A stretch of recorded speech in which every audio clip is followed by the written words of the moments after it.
नमस्कार दोस्तों, myself doctor Prabhjot Kaur. आज मैं आपको alert sign during pregnancy when you have to call the doctor.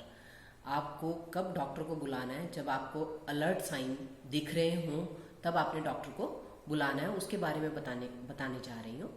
जब प्रेगनेंसी हो और आपको कहीं से वजाइनल डिस्चार्ज हो रहा हो, उसके साथ बहुत ज़्यादा इचिंग हो रही हो, ब्लड विद वजाइनल डिस्चार्ज मतलब आपको योनि से ब्लीडिंग हो रही हो या स्पॉटिंग हो रही हो या ब्लड के साथ साथ आपको वहाँ से बहुत ज़्यादा कोई डिस्चार्ज आ रहा हो वजाइना से, तो आपने डॉक्टर को जाके मिलना है। सपोज आपको फीवर हो गया और अगर फीवर है और वो हाई ग्रेड है या रिपीटेडली आपको फीवर आ रहा है, तो आपने डॉक्टर की सलाह से मेडिसिन खानी है। विदाउट डॉक्टर आपने कोई भी मेडिसिन नहीं लेनी है। तो जब भी आपको हाई ग्रेड फीवर हो या विद चिल्स फीवर हो, तो आपने डॉक्टर से जाके संपर्क करना है।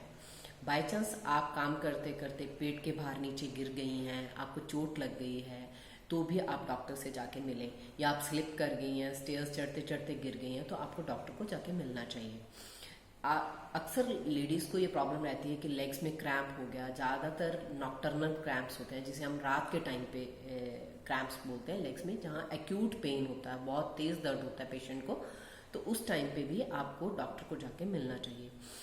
थर्ड थिंग, अगर आपको पेशेंट को बार बार वॉमिटिंग्स आ रही हैं, उसके साथ उसको लूज मोशंस हो गए हैं और उसको बहुत ज़्यादा प्यास लग रही है, मुंह सूखा सूखा महसूस कर रहा है, तो भी उसे डॉक्टर को जाके मिलना चाहिए।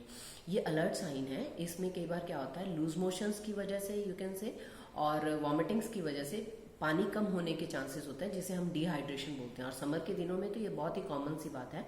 तो आपको उस टाइम पे भी डॉक्टर से संपर्क करना चाहिए। आपको चक्कर आ रहे हैं, उल्टी हो रही है, या आपको ऐसा लग रहा है कि बीपी लूज आ रहा है, तो भी आप डॉक्टर से जाके मिलिए। क्योंकि अक्सर क्या होता है कि लूज मोशंस वगैरह की वजह से आपका इलेक्ट्रोलाइट इम्बैलेंस हो जाता है, जिसकी वजह से आपको चक्कर आना, घबराहट होना, बेचैनी होना, इस तरह की दिक्कतें आती हैं। तो इस टाइम पे भी आपको डॉक्टर से मिलना चाहिए। आपकी बैली में, पेट के नीचे वाले हिस्से में अगर बहुत ज़्यादा तेज़ दर्द हो रहा है या दर्द आपको रह रह के रुक रुक के बार बार हो रहा है, तो भी आपको डॉक्टर को मिलना चाहिए। जो फर्स्ट टाइम प्रेग्नेंट होती हैं लेडीज़, उनको लेबर पेन्स का आइडिया नहीं होता कि लेबर पेन्स किस तरह की होती हैं। तो इस तरह जो प्राइमी मतलब जिसे हम बोलते हैं प्राइमी ग्रेविडा, तो इस तरह की लेडीज़ को डॉक्टर से संपर्क करना चाहिए जब भी उसको पेट में दर्द हो। खास तौर पे जब पेट के निचले हिस्से में दर्द हो। जब पेट के निचले हिस्से में दर्द होता है, तो प्रेगनेंसी यानी कि लेबर पेन्स का जो पेन होता है वो इस तरह का होता है कि रह रह के रुक रुक के रिदम वाइज वो पेन आता है, जिस चीज़ को पेशेंट जल्दी से जज नहीं कर पाता। तो इस चीज़ को दिखाने के लिए उसे डॉक्टर से मिलना चाहिए कि ये कोई लेबर पेन्स वाला पेन है या कोई इन्फेक्टिव पेन है, तो डॉक्टर से उसे संपर्क करना चाहिए। आपको अगर बहुत ज़्यादा हेडेक हो रहा है, तब भी आपको डॉक्टर से संपर्क करना चाहिए। मे बी कोई ब्लड प्रेशर की प्रॉब्लम ना हो, या कोई सर्वाइकल की प्रॉब्लम ना हो, या कोई डिहाइड्रेशन की वजह से भी हेडेक होता है, तो उसके संदर्भ में भी आपको डॉक्टर से संपर्क करना चाहिए।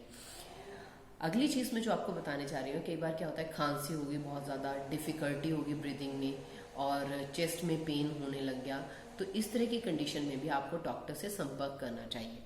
हाँ, ठीक है। सेकेंडली, हाथों पैरों में स्वेलिंग हो जाना। अक्सर देखा गया है कि लास्ट ट्राइमेस्टर में प्रेगनेंसी के जो 3 महीने का होता है, उस दौरान लेडीज़ को पैरों में स्वेलिंग हो जाती है, हाथों में स्वेलिंग हो जाती है। तो अगर आपकी स्वेलिंग हल्की फुल्की है, तो आप उसे अपना एक्सरसाइज के थ्रू, या आप पैर ऊपर करके लेटे, हैंग करके ना बैठें, तो उससे भी स्वेलिंग चली जाती है। बट अगर स्वेलिंग बहुत ज़्यादा है तो आपको डॉक्टर से संपर्क करना चाहिए।